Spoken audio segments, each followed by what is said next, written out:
Hello दोस्तों, स्वागत है आपका मेरे YouTube चैनल में। अब अपन पढ़ रहे हैं सक्रियता श्रेणी में सबसे ऊपर स्थित धातुओं का निष्कर्षण कैसे किया जाता है।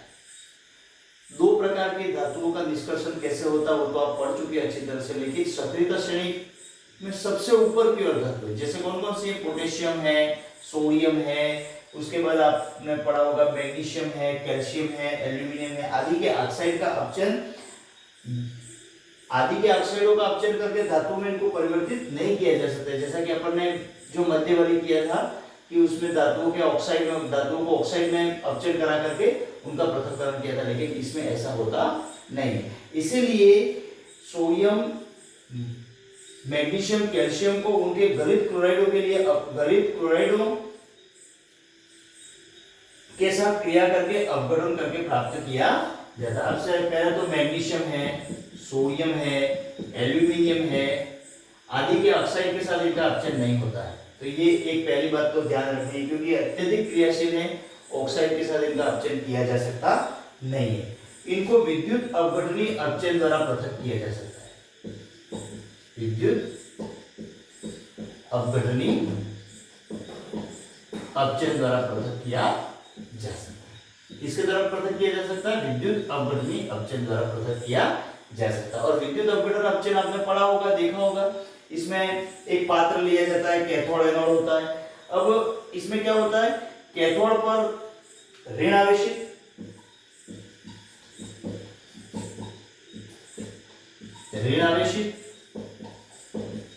इलेक्ट्रोड होता है, जिसपे धातुएं निक्षेपित हो जाती है, धातुएं मिल जाती हैं। और एनोड जो होता है वो धन आवेशित इलेक्ट्रोड है, धन आवेशित होता है, उस पर क्लोरीन मुक्त हो जाती है,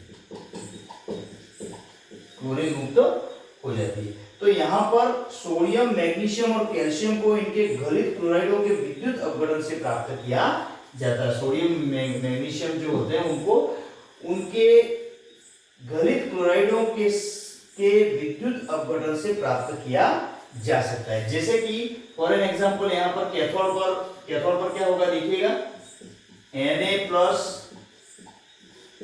सोडियम प्राप्त हो जाएगा आपको, और 2Cl2 प्लस 2 इलेक्ट्रॉन माइनस ये प्राप्त हो जाएगा। ये दोनों चीजें आपको ध्यान में रखनी है।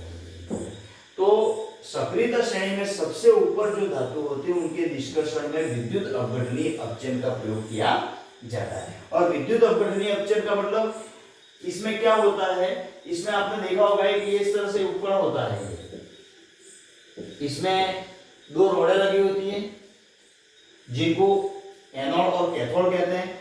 कैथोड जो होता है वो ऋण आवेशित होता है और इसके ऊपर धातु प्राप्त होती है। कैथोड जो है वो ऋण आवेशित है और एनोड जो होता है वो धन आवेशित होता है। ये एनोड है और ये कैथोड है। इन दोनों के ऊपर इनको फिर यहाँ पर आपने देखा होगा, जैसा कि आप इस तरह से एक उपकरण बना के अपन देख लेते हैं। देखिए विद्युत अपघटन कैसे होता है, जो सक्रियता श्रेणी में सबसे ऊपर धातु होती है उनमें विद्युत अपघटन कैसे होता है। देखिए ये आपको यहाँ पर पूरा डायग्राम से समझा देते हैं।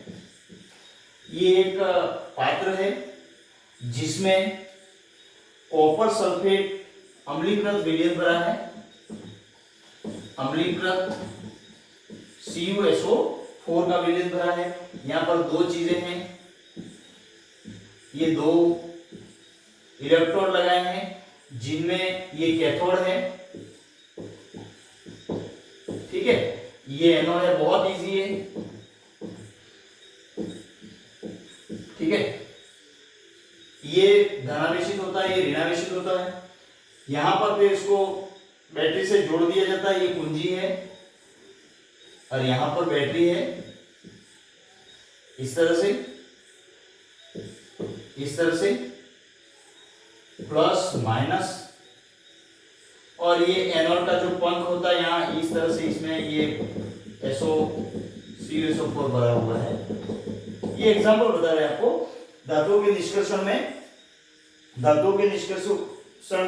कॉपर, जिंक, टिन, निकल, सोडियम आदि धातुओं का निष्कर्षण विद्युत अपघटन द्वारा किया जा सकता है। इसमें अशुद्ध धातु एनोड और शुद्ध धातु की पतली परत कैथोड बनाया जाता है। अशुद्ध धातु का तो एनोड बनाया जाता है और शुद्ध धातु का कैथोड बनाया जाता है। और धातु के लवण विलयन का उपयोग किया जाता है। जैसे अपन ने कॉपर सल्फेट देते हैं तो उसका धातु का कॉपर सल्फेट का कॉपर का लवण विलयन है, लवण विलयन का उपयोग किया जाता है। विद्युत अपघटन से इसमें विद्युत प्रवाहित की जाती है, जिससे विद्युत अपघटन कैथोड में निक्षेपित हो जाती है और अशुद्ध या विलय के रूप में नीचे इस तरह से बैठ जाती है। तो ये यहाँ पर इस तरह से यहाँ पर कॉपर Cu+2 और Cu+2, तो ये इसको कहते हैं अपन विद्युत अपघटनीय पृथक्करण। और ये किसमें होता है? किसमें होता है? जो सक्रियता श्रेणी में सबसे ऊपर की ओर धातुएं हैं जो अत्यधिक क्रियाशील होती हैं, उनके लिए विद्युत अपघटनीय अपचयन का उपयोग किया जाता है। तो ये आपको अपघटन का उपयोग किया है, विद्युत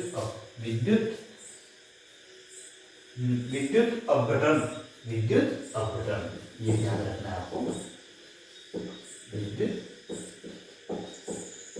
अपघटन। तो ये कुछ चीजें हैं जो आपको बहुत ही अच्छी तरह से, तो यहाँ पर देखिए कि आपके तीनों प्रकार के परिष्करण हमने देख लिया अच्छी तरह से, समझ गए ना।